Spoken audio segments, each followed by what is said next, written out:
बिस्मिल्लाहिर्रहमानिर्रहीम। अस्सलामुअलैकुम। मेरे चैनल में आपका इस्तकबाल है।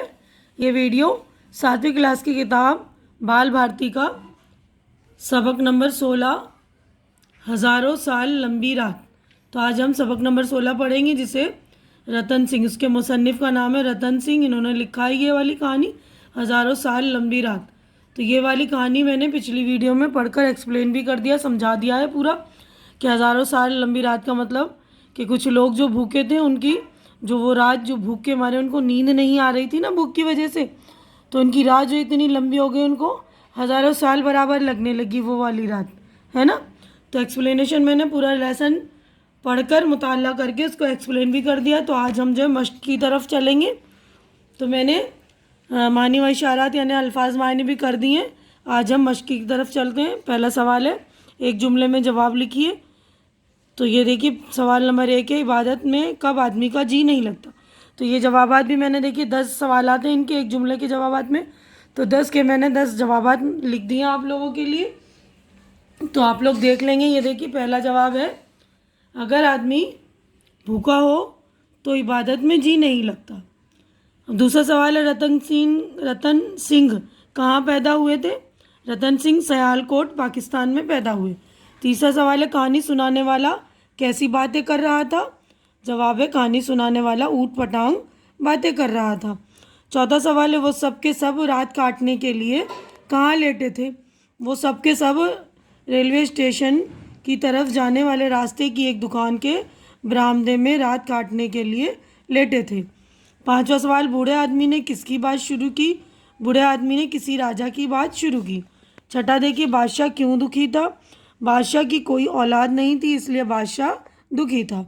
कारीगर का बनाया हुआ अंडा कैसा था। कारीगर का बनाया हुआ डंडा, ये डंडा है, डंडा कैसा था। कारीगर के बनाए हुए डंडे में एक आदमी बैठ सकता था। सवाल नंबर 8 है, देखिए बात कहते कहते बूढ़ा क्यों रुका।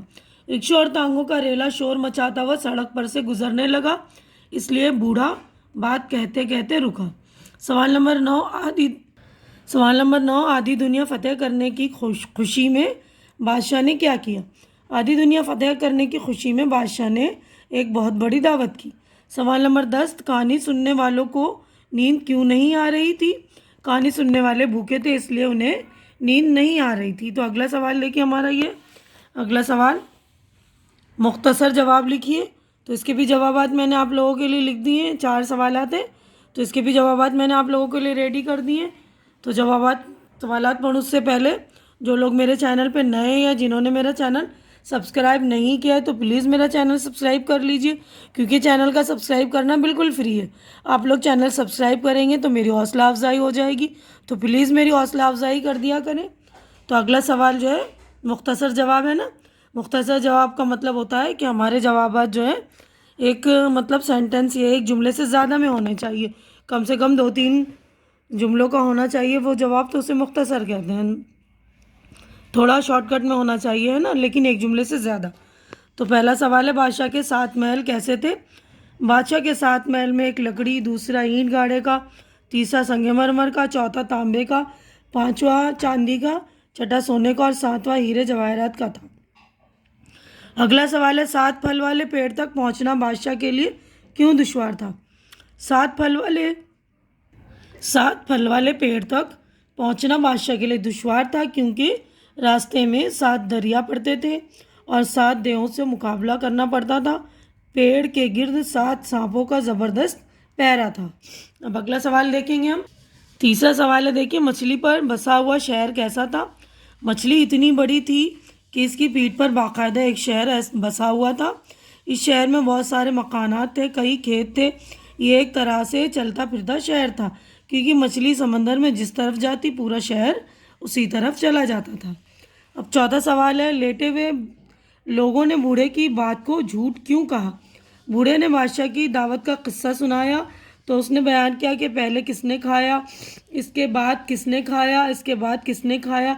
जब बादशाह, इसके रिश्तेदार, अमीर वज़ीर वगैरह खा चुके जब बादशाह, इसके रिश्तेदार, अमीर वज़ीर वगैरह खाना खा चुके, तो इसके बाद रात के वक्त लाखों गरीबों और फ़कीरों ने पेट भर कर खाना खाया।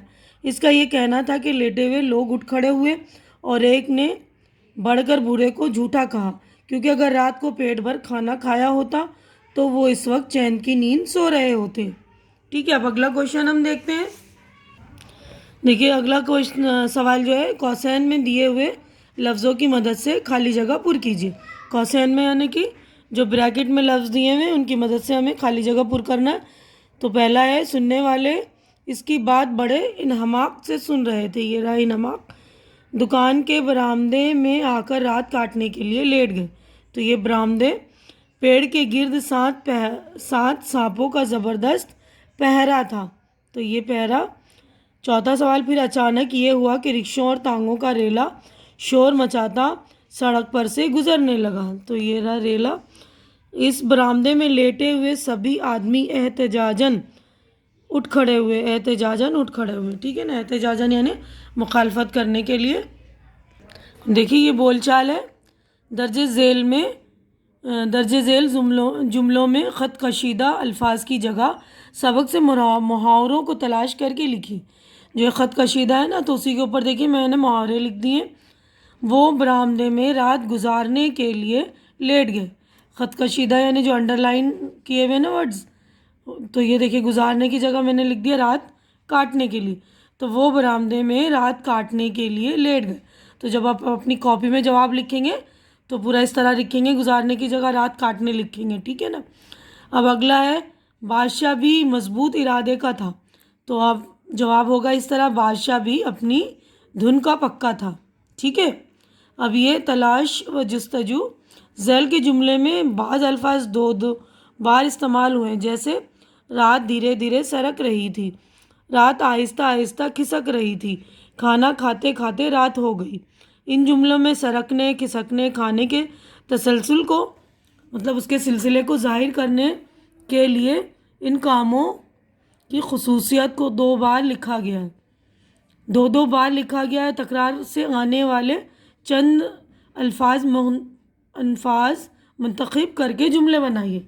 यानी जब कोई काम में खसूसियत को पैदा करते हैं, उसमें मतलब कुछ वो करते हैं ना, सख्ती पैदा करने के लिए, तो कुछ वर्ड को हम दो बार बोलते हैं। जैसे शेर चुपके चुपके हिरन को देख रहा था, रोते रोते बच्चे की हिचकी बंद गई, बारिश आहिस्ता आहिस्ता बरस रही थी, पानी पीते पीते बस आ गई। ठीक है, तो अब अगला हम देखते हैं। यहाँ पर देखिए, ये ज़ोर कलम, भूख लग जाने पर आपकी जो कैफियत होती है उसे 5 जुमलों में बयान कीजिए। तो भूख लग जाने पर आपकी कैसी हाल हो गए, वो आपको अपने 5 जुमले बनाने। कैसा होता है, भूख लगती है तो हमें कुछ खाने पीने के लिए दिल चाहता है ना कि कुछ खाएं, हम कुछ खाने का मन करता है, हमें किसी काम में फिर जी नहीं लगता है ना, बेचैनी सी महसूस होने लगती। तो इस तरह आप कोई से भी 5 जुमले लिख लीजिएगा, ठीक है। अब उसके बाद सरगर्मी मनसूबाबंदी। तो सरगर्मी मनसूबाबंदी का मतलब होता है अमली काम, यानी प्रैक्टिकल वर्क जो आपको खुद करने होते हैं। नज़ीर अकबर आबादी की नज़्म रोटियां जमात में सुनाइए और अपनी ब्याज में लिखिए। तो नज़ीर अकबर आबादी की नज़्म जो है रोटियां, बहुत ही उम्दा नज़्म है। इसे अपनी स्कूल की लाइब्रेरी में से आप ढूंढिए। अगर आपको कहीं और, तो स्कूल की लाइब्रेरी के अलावा कहीं आपको ये वाली नज़्म मिल रही है रोटियां, तो इसको याद कीजिए ज़बानी। और जब अभी तो हमारे लॉकडाउन चल रहा है ना, लेकिन जब स्कूल खुलेंगे तो अपनी जमात में यानी अपनी क्लास में आप सुनाइएगा अपनी टीचर्स को। तो अभी अपने दोस्तों को सुनाइए, अपने भाई बहनों को। और इसको लिखा है ब्याज में लिखिए, यानी अपनी कॉपी में भी आपको लिखना है। ये तो अपनी कॉपी में लिख लीजिएगा। ये ब्याज को, नोटबुक को ब्याज कहते हैं ना, ब्याज कॉपी नोटबुक सेम चीज़ है, ठीक है ना। दूसरा है, सबक की अधूरी कहानी में से किसी एक कहानी को मुकम्मल कीजिए। तो उस बूढ़े ने जो कहानी आधा आधा छोड़ के दूसरी कहानी पर चला गया था ना, तो किसी एक कहानी को आप अपने अंदाज से मुकम्मल कर लीजिए। जदीद टेक्नोलॉजी और हम उन्वान के तहत मुज़ाकरा का इनेकाद कीजिए। मुज़ाकरे का इनेकाद करना है, यानी नई जो टेक्नोलॉजी है उसके साथ हम लोग किस तरह हैं। तो उस उन्वान के तहत आपको जो एक मजमून की तरह आपको मुज़ाकरा करना है। तो उसका मतलब एहतमाम कीजिए, उसका इंतज़ाम कीजिए।